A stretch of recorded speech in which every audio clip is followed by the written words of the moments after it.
Hi everyone, I hope you're all doing really well and welcome back to my YouTube channel. For those of you that are new here, I'm Becca. I'm a professional pet portrait and wildlife artist specialising in colour pencils. So I do a lot of my animal based tutorials over on Patreon, but I do like to do some for YouTube here and there as well, top tips and a few in-depth tutorials from start to finish. So I'm going to be working on this gorgeous Spaniel for this in-depth tutorial for YouTube. And I'm going to actually start with the eyes. I always start with the eyes when it comes to any portrait because I feel like that's really what makes it look realistic. And if you've got them right to begin with, then everything else kind of falls into place. So I'm going to be using a mixture of Faber-Castell Polychromos and Caran d'Ache Luminance pencils to be working on this piece. This is an A4 size portrait that I'm working on, landscape, and it's extra white hot press Fabriano Artistico paper. So I'm going to make a start on the eyes, and I'm going to firstly go in with the warm grey 3 just to go over these initial outlines so we can see them a bit clearer. I'm keeping my pressure very, very light, but I'm just going over the outlines so we can kind of visualise where all those little shapes are that make up the eye and kind of around the eye as well. Just so the proportions are definitely accurate. Does help if you go in with a fairly sharp pencil for this step as well, so you can be really precise with where you put in your lines.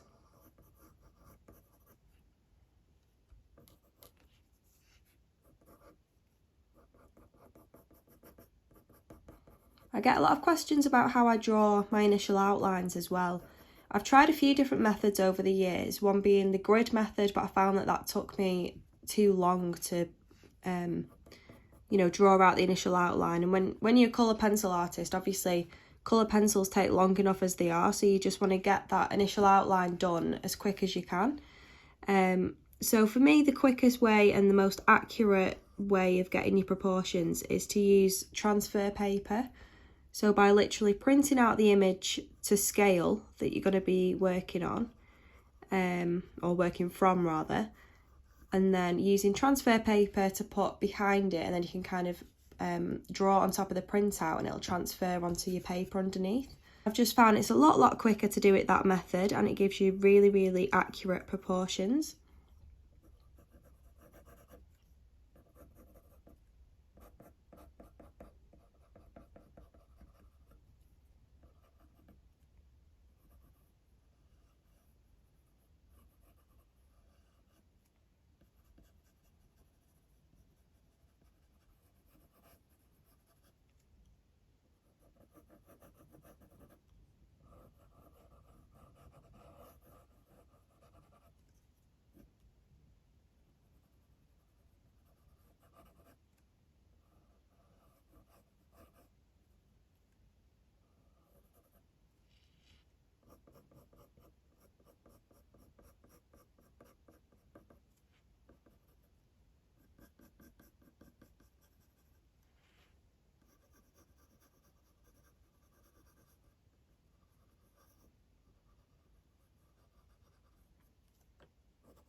So I'm also outlining all of these little shapes that make up the inside of the eye, which are actually the light reflections, literally just made up of loads of tiny little shapes.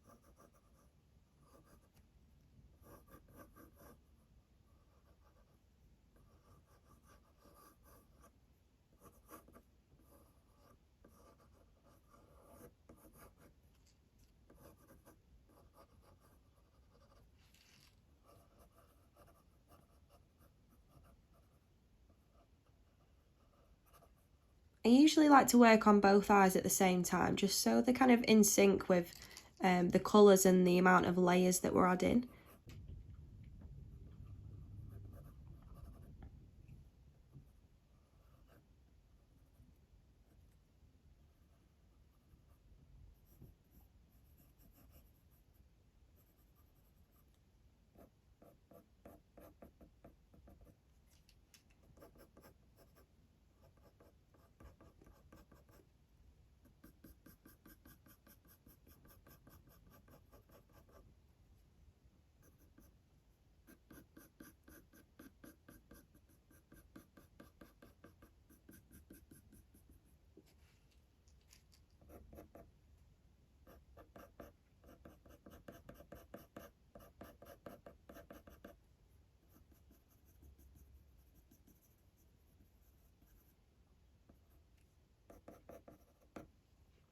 So once you've mapped out all those initial outlines and all those tiny shapes that make up the inside and around the eye, I'm going to focus on the whites of the eyes and use the pink white luminance pencil just to shade in the entirety of those white parts of the eyes.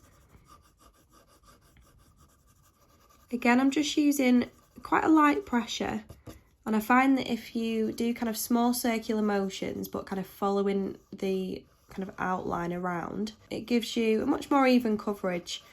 And I have gone in with a fairly sharp pencil, but it soon kind of wears down on one side, and it's that like bluntest part of the tip that you want to be shading with, because it'll give you a much softer line. So just filling in that entire area and then doing the same to the right eye.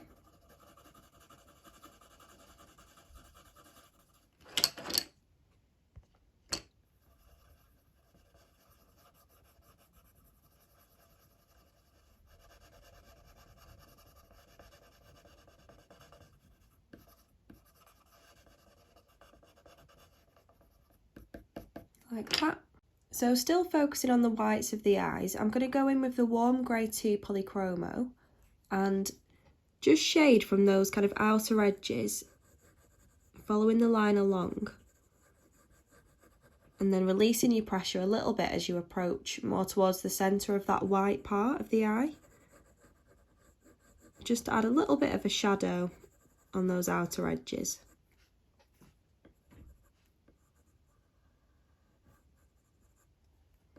There's also a little bit of a shadow kind of underneath where the iris starts, kind of a little bit discoloured, so you want to add a little bit under there as well.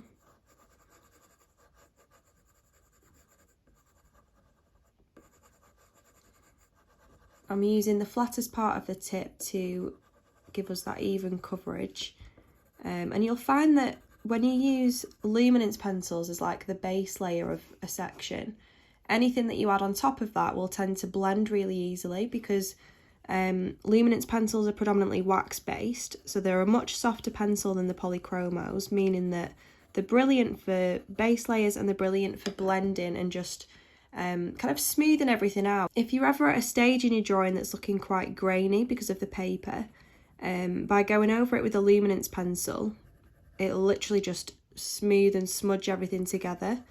So I think they work really well together, the polychromos and the luminance. So yeah, so I'm just adding this to the kind of outer corners or outer edges of the right eye as well, just leaving a little bit in the middle that's still quite bright, kind of where the light is directly hitting it. And then there's a few other really subtle colours in there that I'm going to add in.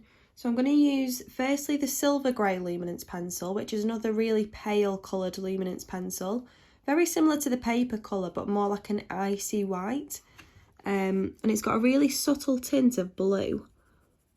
So I'm just going to very lightly add a little bit under that iris on the right eye, and then there's probably not as much on the left eye, maybe just a tiny little bit.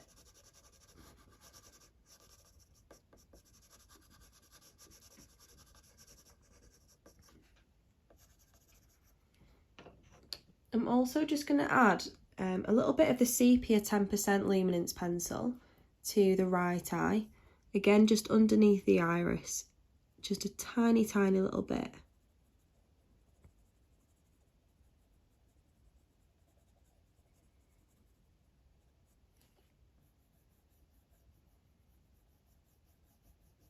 And just a little bit along that kind of bottom edge as well.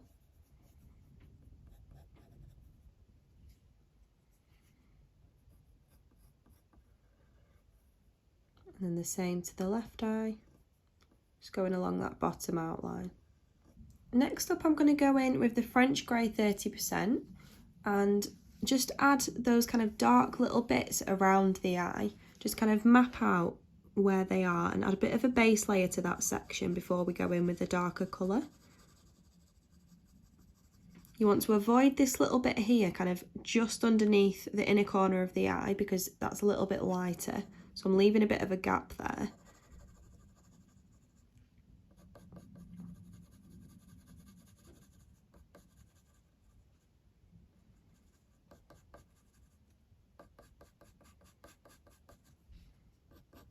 Just following along the direction of your initial outlines.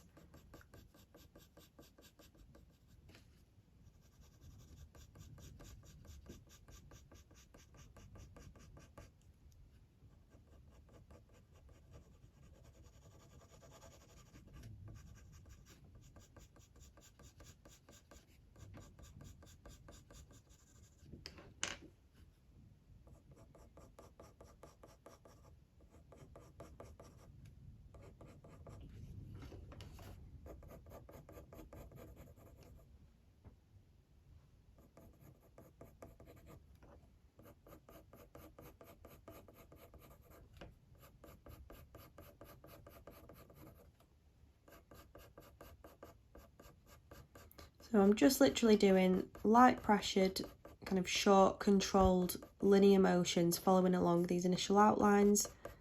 It's kind of the start of the fur kind of around the eye, just kind of mapping out the direction of it.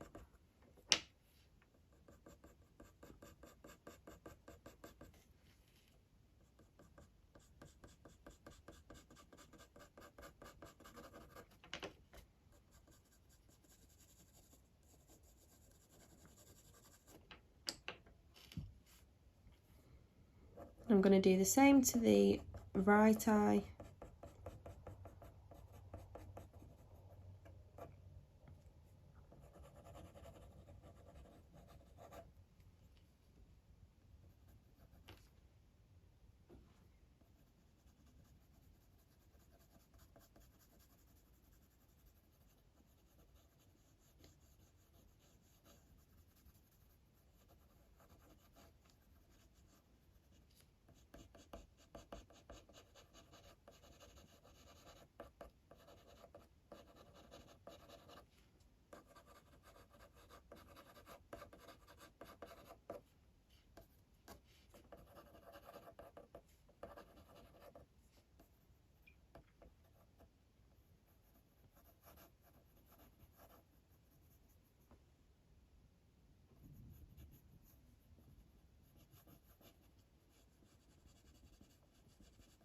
So now I'm going to go in with a much darker pigment to start, really emphasising those values.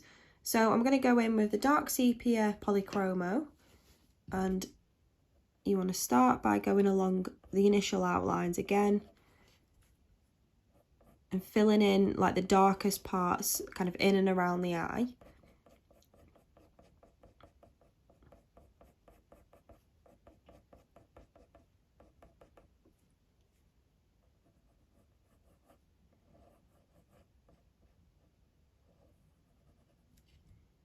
So like this top bit is very, very dark, but I'm going to start just again by doing small circular motions, keeping my pressure fairly light until I know that I'm happy with the shape and kind of everything else before I start to really darken it and squash down the tooth of the paper.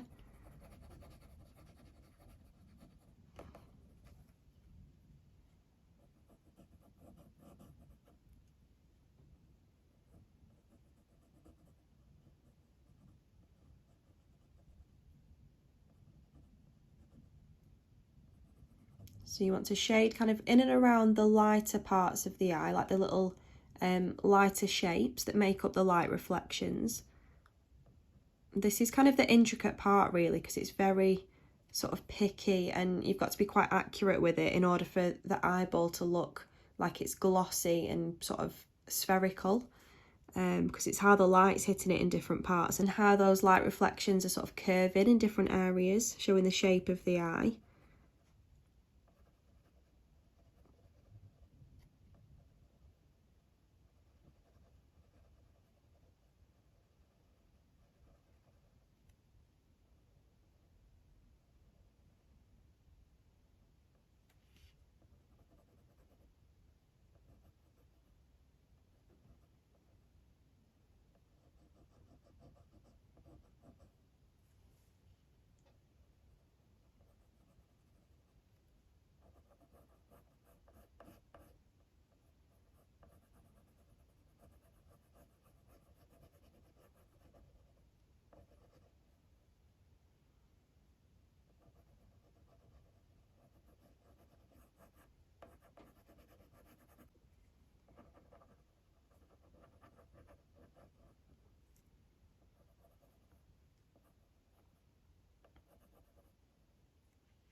So I'm taking that along the sort of bottom edge.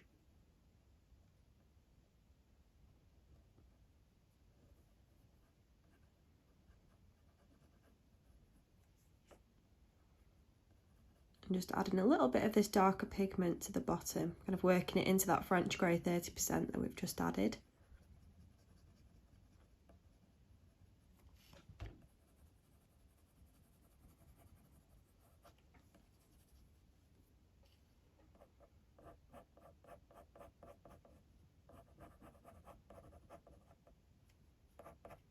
I like to just do a few little hairs kind of showing the direction of the fur around the edge of the eye as well, if I've missed any parts, just so the eyes don't look like they're just kind of stuck on, it looks like they're part of something. Because obviously part one I am just going to be drawing the eyes. In part two we can make a start on that surrounding fur, but just so they don't look like they're floating, I've just kind of added a little bit of that hair around the edge. So it should look like it's kind of coming together a little bit more now. We've got more of those values in, a bit more of a contrast, and we can see kind of the shapes of those highlighted reflections inside the eye. So that's probably the hardest part, just kind of going over everything, making sure you've got all the right shapes, the right proportions, and you've kind of shaded in the right areas, because obviously it's quite, even though it's A4, it is still quite small. You just have to be really controlled with your pencil and patient with kind of building up that shadow and your little shapes, and it should look something like that. So I'm literally now going to do the exact same process but to the left eye. Just build up those shadows and add in those kind of smaller shapes that are the highlighted reflections in the eye.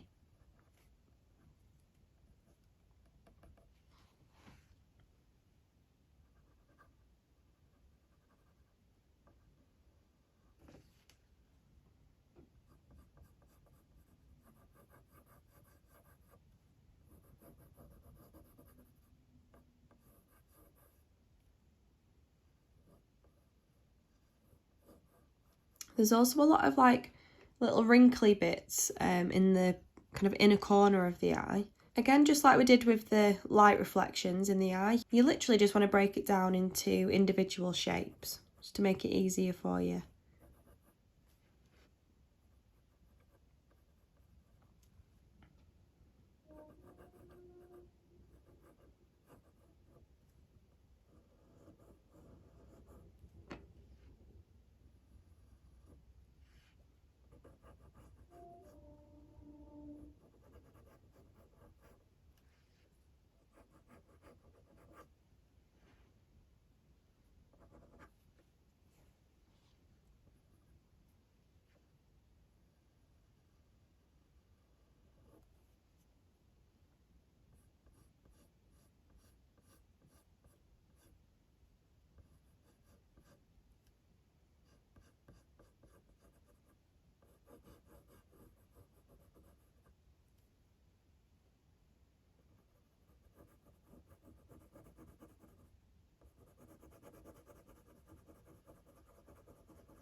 So like I did with the right eye, I'm also just going to work into that French grey 30% around the eye, just to make a start on that surrounding fur.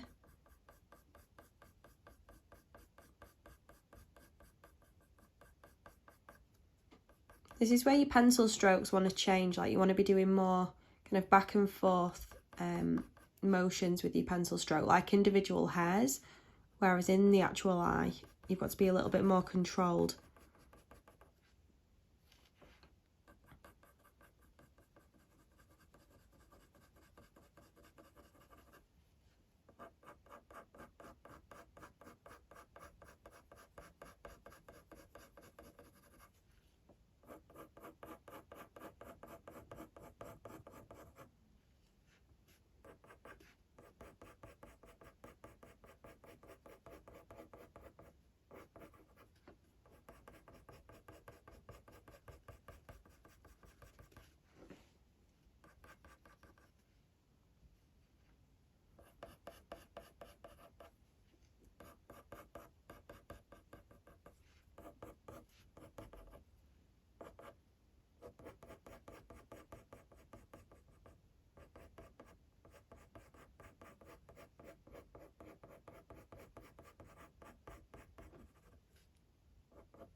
I'm just leaving a tiny little kind of lighter arch just across the top of the eye there, because that's almost like where the eyelid is, kind of tucked away, but you can still see it amongst that dark shadow.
So depending on how sort of intense or subtle that shadow is, release your pressure accordingly.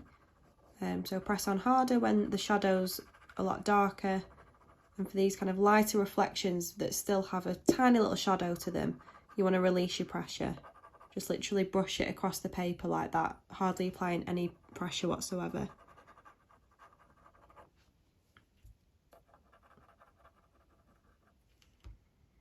So I'm just going to go back to the right eye and just intensify some of those darker shadows a little bit more.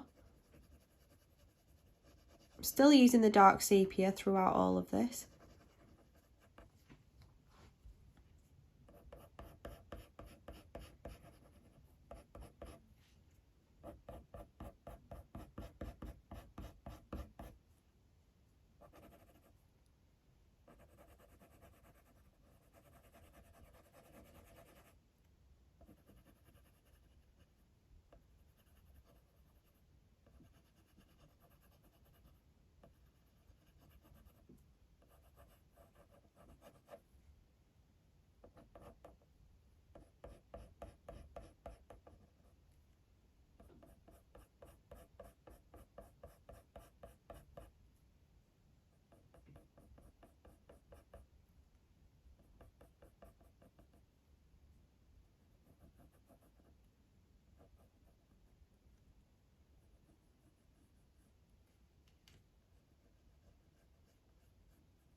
So I'm just constantly increasing the contrast on both of the eyes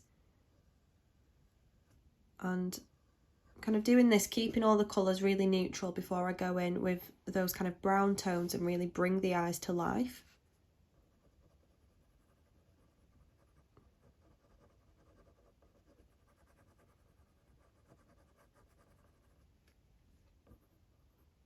So you want to give the illusion that there's parts of the face that are coming out towards you, for example the nose in particular. So I'm going to be showing you how to do that in a few later parts, but we're just going to be focusing on finishing off these eyes for now. So I think I'm going to leave that there actually with the dark sepia. We've obviously mapped out all of those shapes, we've got that kind of contrast in there, and we can see all the values. We just need to now add in those colours and kind of bring it to life a little bit more.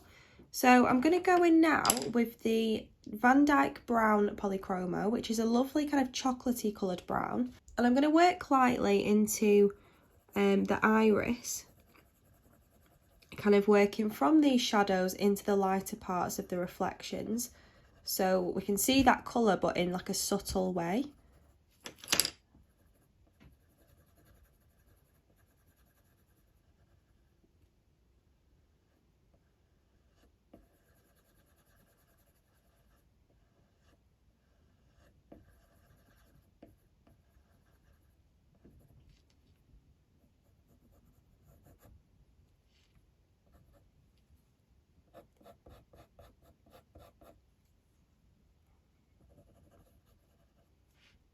A tiny little bit just in that bottom shadowy area,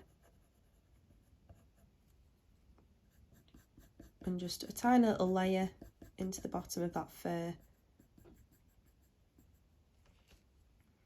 and then the same thing to the left eye.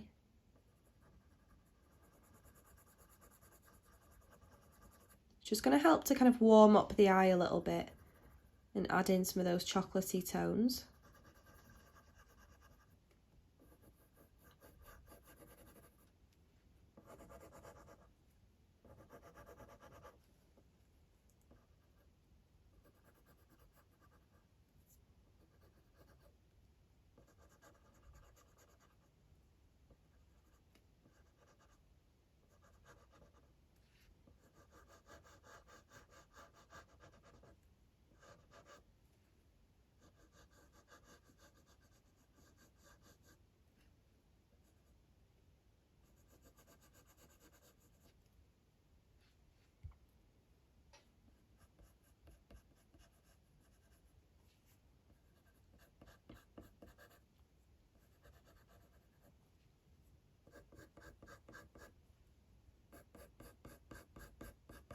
Working a little bit into the fur, and then I think I'm going to leave that there with the Van Dyke Brown.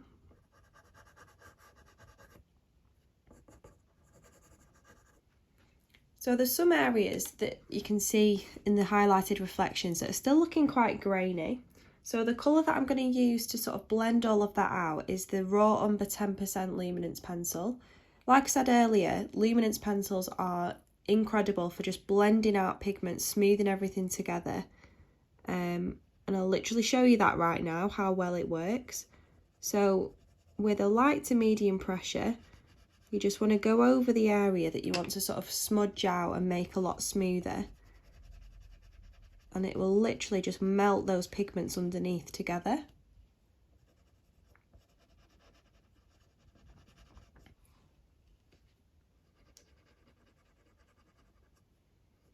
This is also what helps to give us that kind of glossy, glass-like feel to the eye as well. You know, we don't want to be seeing any of that grainy texture at all when it comes to eyes.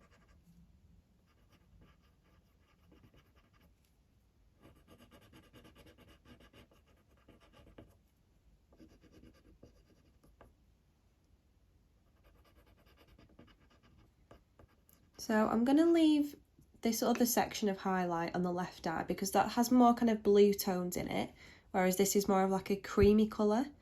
So for those highlights at the top half of the eye, I'm going to go back in with the silver grey luminance pencil, which is what we used briefly earlier on, and I'm just going to do the exact same thing that we've just done with the raw umber 10%. So just go over that entire highlight and it'll just completely smooth out that grainy texture.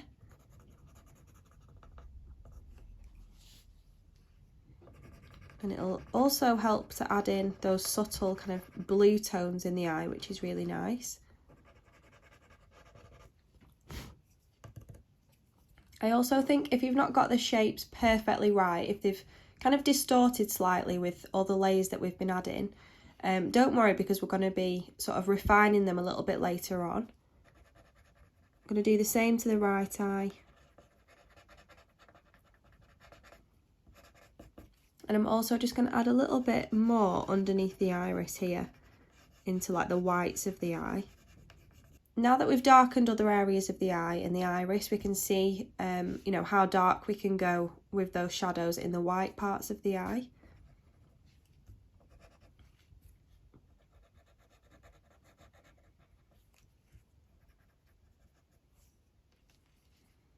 And add a little bit underneath here. I also think when it comes to eyes as well, a lot of artists like to have like a crisp finished line between the whites of the eye and where the iris starts. But I think to make it all look like it's part of the same eyeball, you want to very, very subtly kind of blur them into each other. So you can see that that line separating them is slightly blurred. Kind of, you know, they're kind of blending into each other a little bit, but we can obviously definitely see where the iris starts. And where the white part of the eye begins. But it's just like blurring that line slightly. If you want to intensify some of those blue areas even more so in the highlights, I'm going to go in with the Indanthrene Blue Polychromo. Very, very lightly. Just work into little bits of that reflection. Just to kind of intensify that blue colour ever so slightly. And then again with your silver grey luminance pencil, you can just take it back a little bit and just blend that with those pigments underneath, and it'll just tone the colour down a little bit, but kind of intensify that blue at the same time. So it's just added a little bit more of that colour in there.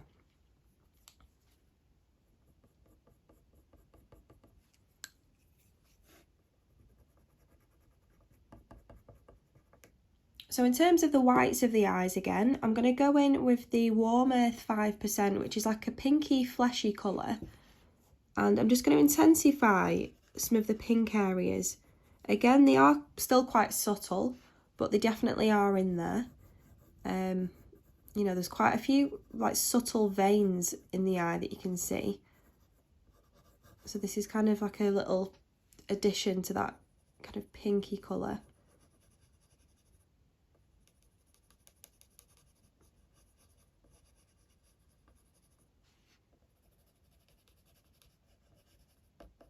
Like that, and then you can go over that just to blend it out with the pink white, which is what we used right at the start.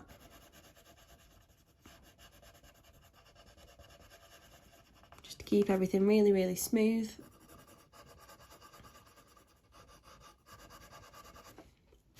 Just to intensify those shadows even more so in the whites of the eyes, I'm going to go in with the French grey 30%, especially like along the edges. Just to darken the shadow slightly and add a little bit more depth to show that the eye's kind of emerging out of the eyelids. It's kind of being held in the socket, if that makes sense. So it's not like a flat object, it's going to give more of an illusion that it's spherical.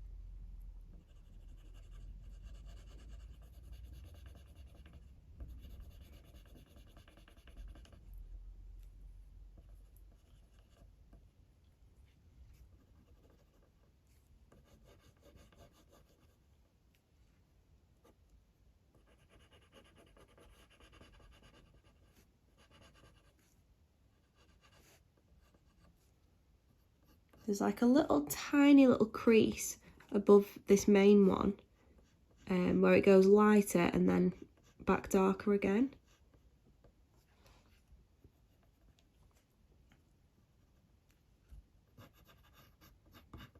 Just filling in some of those lighter parts on the inner corners as well.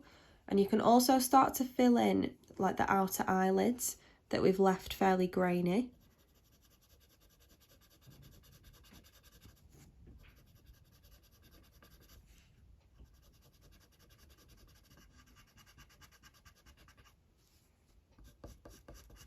I'm using like a medium to hard pressure to start squashing down the teeth of the paper a little bit.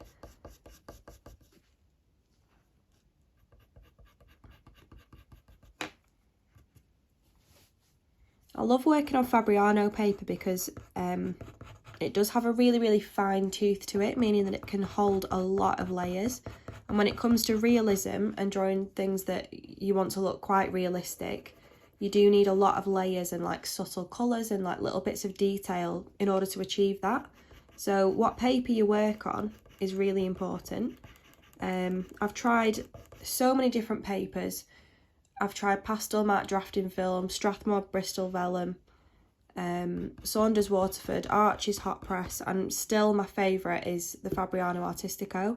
This is what I use for all my commissions, most of my tutorials, most of my original work as well.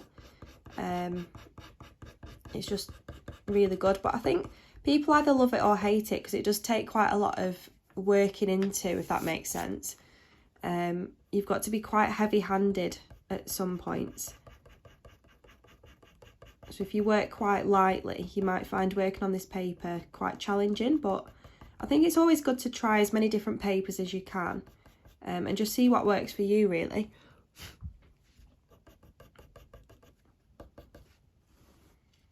Going to do the same to the right eye.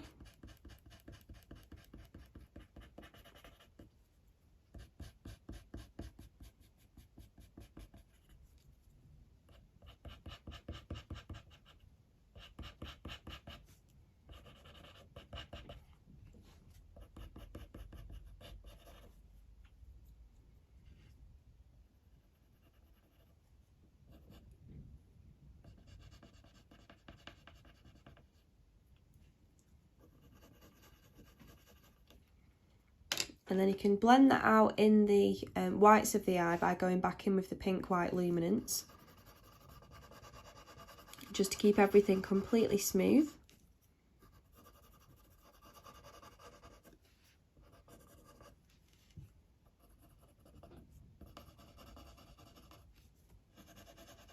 I also think I'm just going to briefly add a tiny little bit of that indanthrene blue just underneath the iris, just a tiny little bit like that, and again blend it out with the pink white. I think including really subtle colours here and there really helps to capture the lighting that's bouncing off the eye, and kind of illuminating different colours within the eye at certain parts. So I'm now going to use the black, making sure it's quite sharp, and you want to increase the contrast and go over those really dark areas to start intensifying those shadows. So I'm going to start by going like above the eye because I know that that's really dark.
This is where you can start to perfect those shapes and really like refine them if you've kind of distorted them slightly throughout adding all these layers.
You want to keep the edge of the iris blended slightly, like the line a little bit blurred, so I'm not pressing on as hard.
Now, one thing that I always like to include, whether they're in the reference photo or not, is in the top highlighted reflections, I always like to do a few little sort of reflections of the eyelashes that are reflecting on that specific part of the eye. Just by doing like a few, like 3 or 4 little lines going the way that the eyelashes would be, so heading in that sort of direction, but obviously mirrored. I think that just really adds to that realistic element. You can see it more on the left eye, to be honest. They're definitely included in this reference photo. So I'm going to leave that there for the right eye. Everything's looking a lot more crisp now. And we've also increased that contrast and really defined those shapes. So I'm going to make a start on the left eye. Do the exact same thing.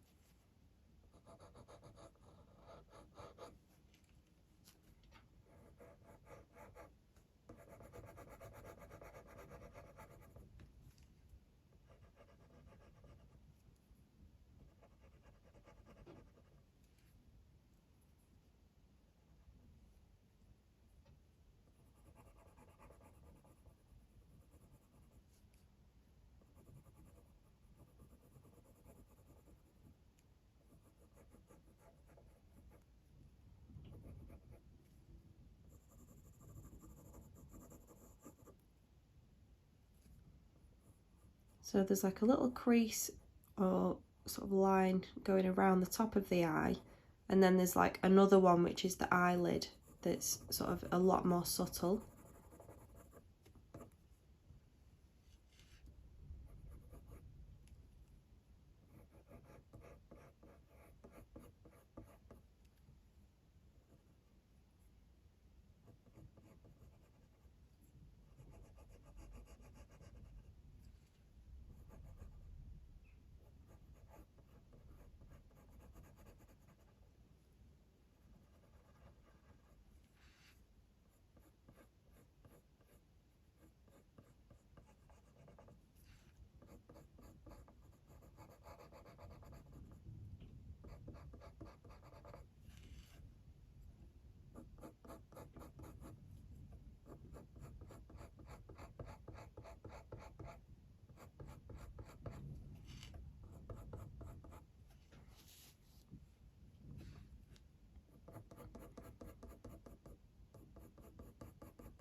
So you may need to go over the same area a couple of times just to completely eliminate that grainy texture.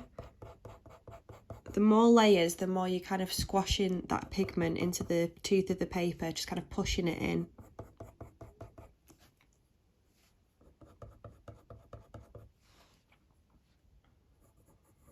And then you can see that these two arches here that are a little bit lighter, I'm just going to darken them sort of halfway along so they both sort of blend into that shadow. And then I'm going to make the top one even darker because it's a little bit more subtle than the one below.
So like we did with the right eye, I'm going to include some of those really subtle kind of short eyelashes that are reflecting from above. So you just want to kind of flick down into that top highlighted reflection, and they're going to sort of symbolise those eyelashes from above. And you can see already how much that adds to that realism.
I'm going to quickly go back in with that French grey 30% just to fill in that other little bit by the side of the eye.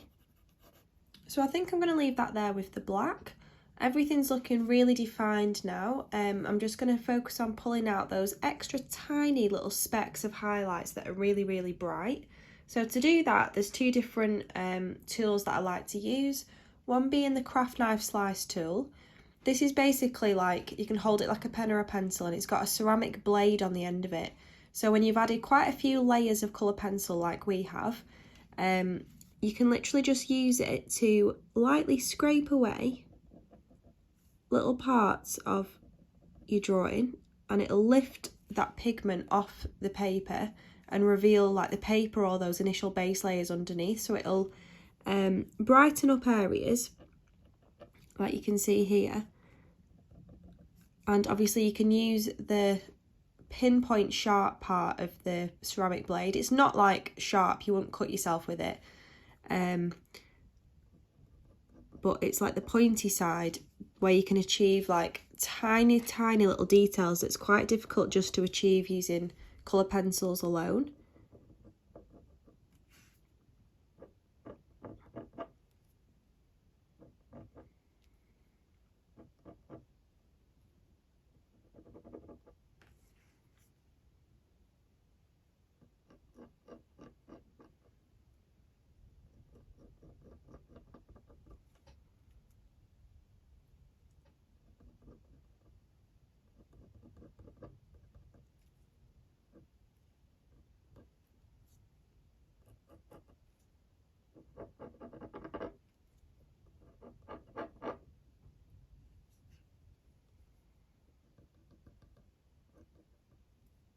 You can also use it to add little tiny specks of highlight to the white part of the eyeball.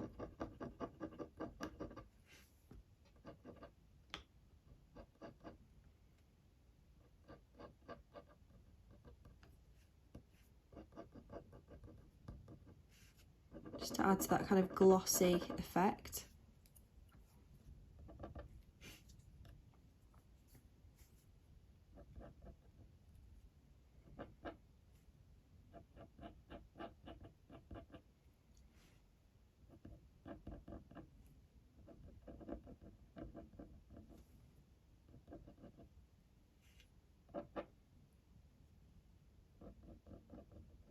The other tool that I like to use is the fine nib Uniball Posca pen in white.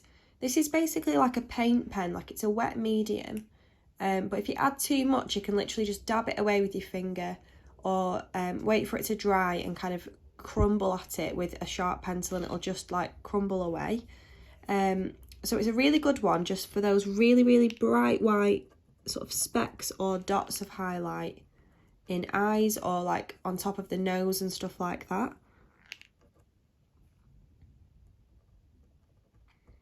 I've tried a few gel pens in the past, but I don't think any of them create that bright white effect like this pen does.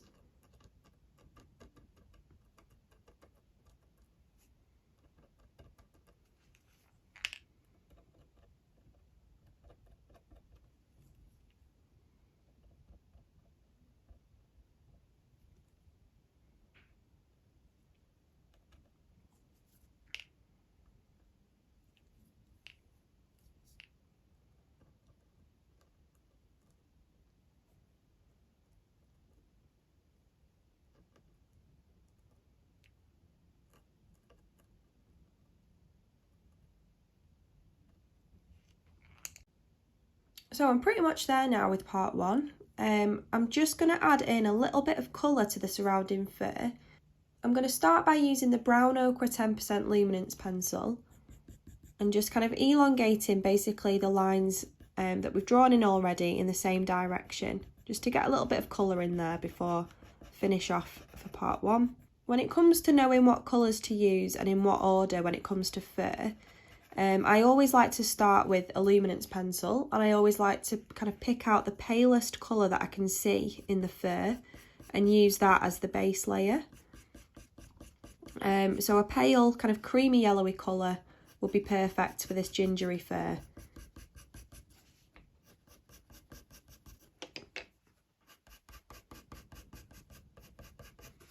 kind of drag the ends of those kind of darker lines into what we're going to be drawing next.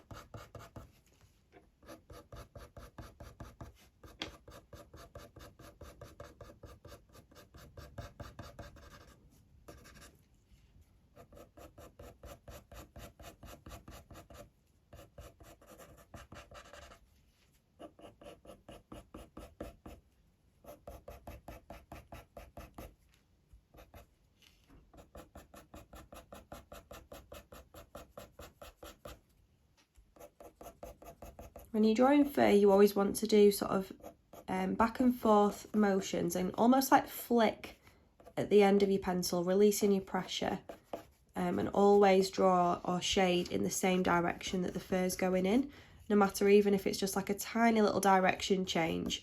That's really important in showing like the under structure of the dog's face. So yeah, we've added in that brown ochre 10% as like a bit of a base layer, and then on top of that I'm going to go in with the shade Butternut, which is a little bit darker.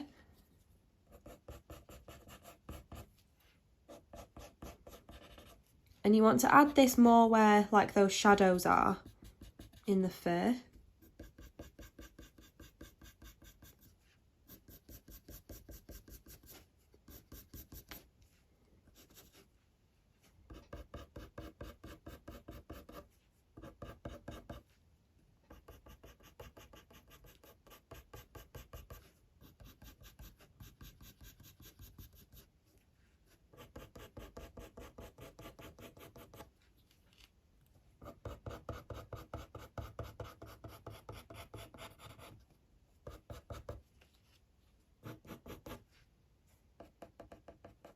And then with the next vibrant colour, the raw sienna, you want to do the same thing, work from those shadows.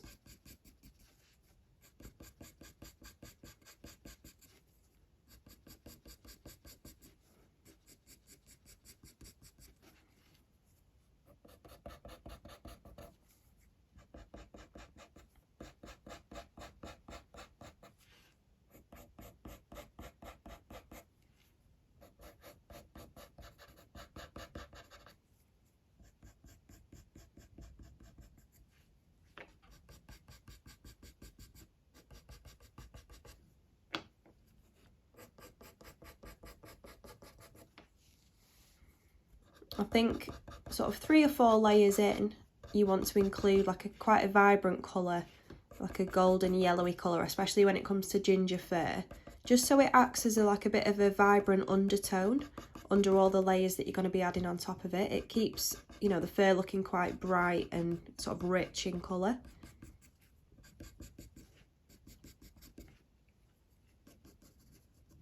So something like that.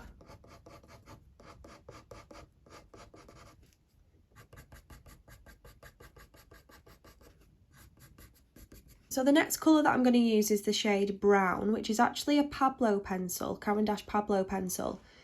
I don't use many of these, simply because I love the other 2 pencil brands that I use. But there's certain colours of the Pablo pencil range that are really, really good. And for ginger fur, this is definitely one of them. It's really, really vibrant, kind of like a burnt orangey colour. And Pablo pencils kind of feel like in between a polychromo and a Caran d'Ache luminance pencil.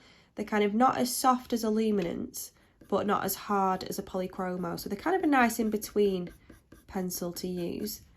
Again, just to add to that sort of vibrant undertone, this is going to add those like rich burnt orangey reds to the fur.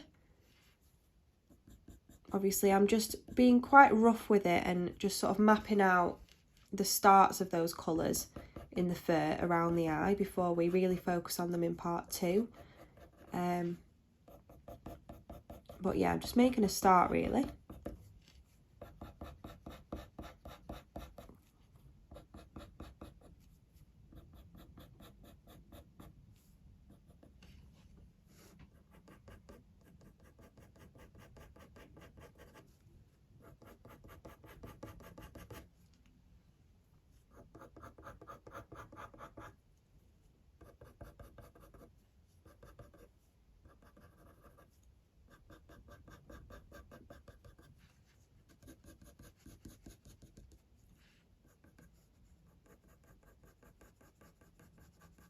Back with the polychromos, I'm going to use the shade Beastry just to go over everything that we've added so far in terms of the fur, and it should just kind of dull down everything and make it look a little bit more sort of realistic, because obviously we've got a million different colours going on right now.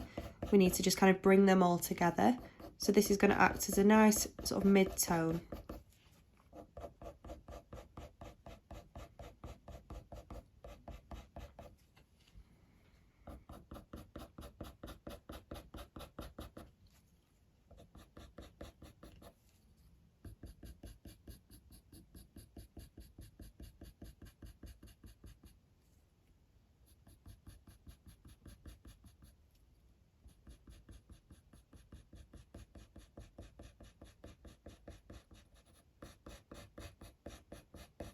And then I'm going to do the same to the left eye. When it comes to these sort of lighter hairs that are flicking up in front of the eye, kind of where the start of the snout is, you want to kind of flick down towards them, leaving little gaps in between, which are going to represent those individual tufts that are flicking up towards the eye, if that makes sense. Obviously we'll focus more on this in part 2, but just to make a start on the certain shapes, that's kind of the technique that you want to be using, just flicking down towards that.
I'm now going to use the Van Dyke brown, which is a little bit more of like a darker chocolatey brown, just to work into those shadows and darken them a little bit more.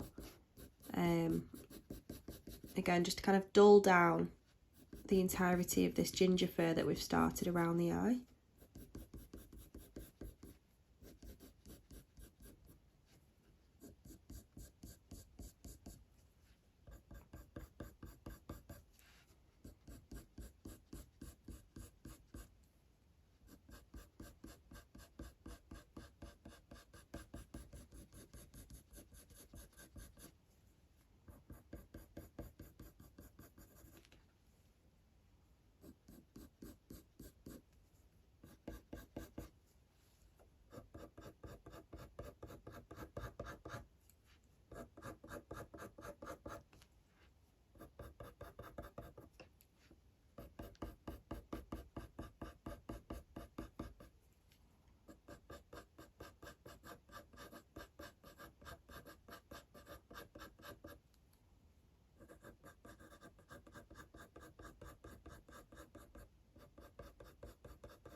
Do the same thing to the right eye as well.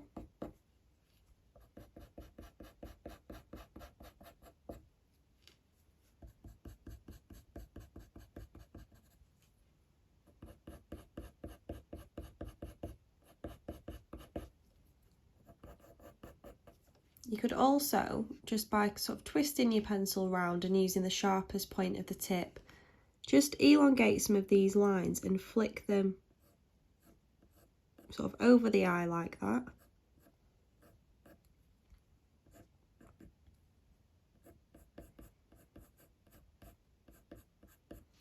Kind of showing that this tuft of fur, where the snout is starting, is kind of in front of the eye. And we've got them little flyaway hairs flicking kind of in front of the eye. So the last final steps then when it comes to finishing off part 1, if you want to go back in with the brown ochre 10%, which is what we used as the base layer for the fur, just to kind of brighten any areas up, and just kind of blend any of that graininess out and kind of push it into the paper if you need to.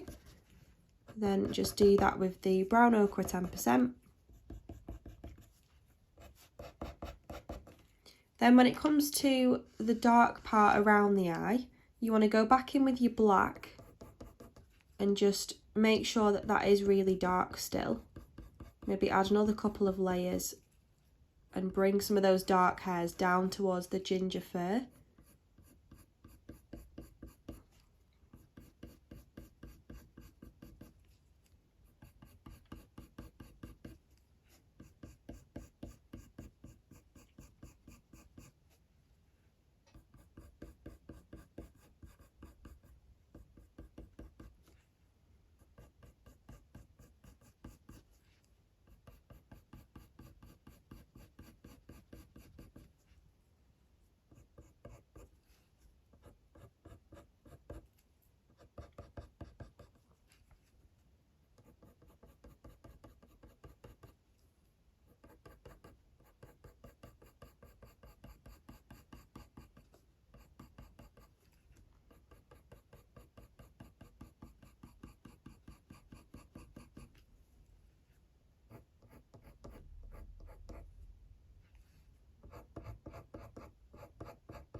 You could also, where I think I said before, this little bit of highlight that's directly around the eye, that's a little bit more raised, kind of the bottom eyelid if you will.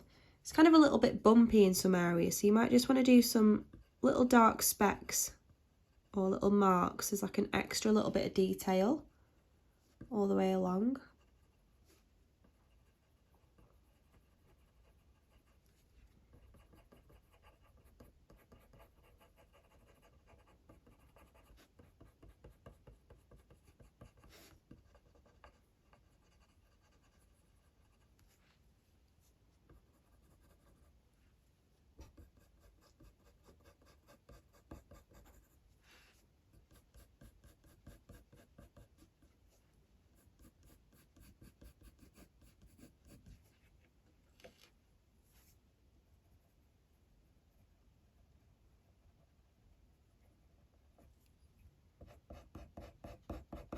And then the final colour that I'm going to use is the walnut brown, which is a little bit darker than the Van Dyke brown, just to, again, just help to elongate some of these darker hairs into the ginger fur and just darken the shadows a little bit more.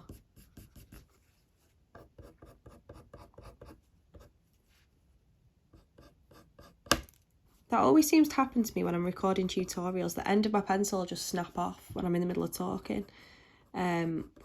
Which always happens when you're applying quite a hard pressure after you've just sharpened your pencil, which is just annoying, but it's fine. So I'm just working into the shadowy areas.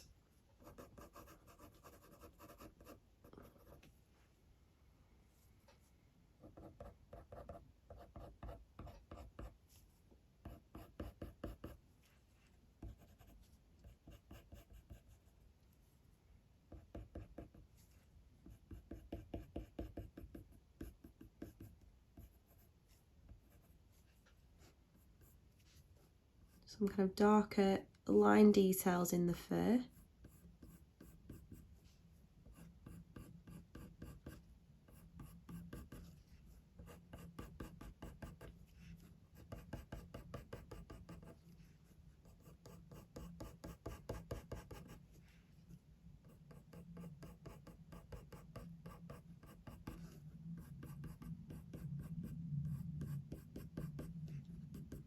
And then as a final step, just for the gingery fur around the eye that we've drawn in so far, you can go back in with your craft knife slice tool and just add in a little bit of that like highlighted detail or lighter individual hairs, just sort of in and amongst that fur where the light's sort of directly shining off it.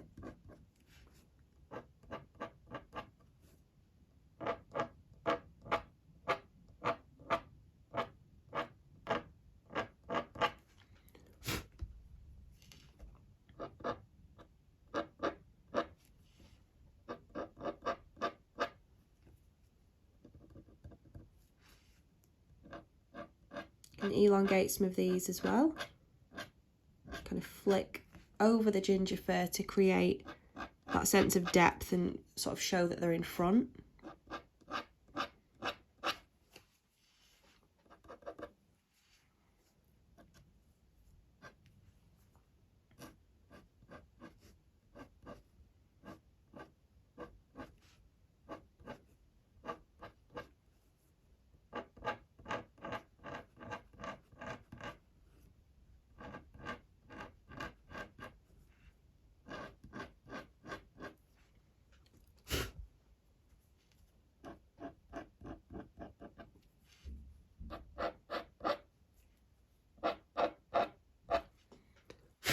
Like that. So that should have added an extra little bit of detail, and obviously we're going to repeat that same sort of process for the rest of the fur that I'm going to be continuing on with for part 2 and so on. So I hope you've enjoyed the start of this Spaniel tutorial. It's been quite a long time since I've done one for YouTube, so it's nice to be back on here. Let me know what you think of it, and if you've given it a go then please tag me in any stories or posts that you put on social media because I'd love to see it. I have left a full materials list in the description below so you can follow along with all the pencils that I've been using throughout. I've also attached the reference photo and the line drawing as well. So yeah, thank you so much for watching. If you enjoyed the video, please give it a thumbs up and please subscribe to my channel to see more art related content, tutorials, top tips, artist vlogs and all of that good stuff. So thank you so much for watching, and I'll be back shortly with part 2.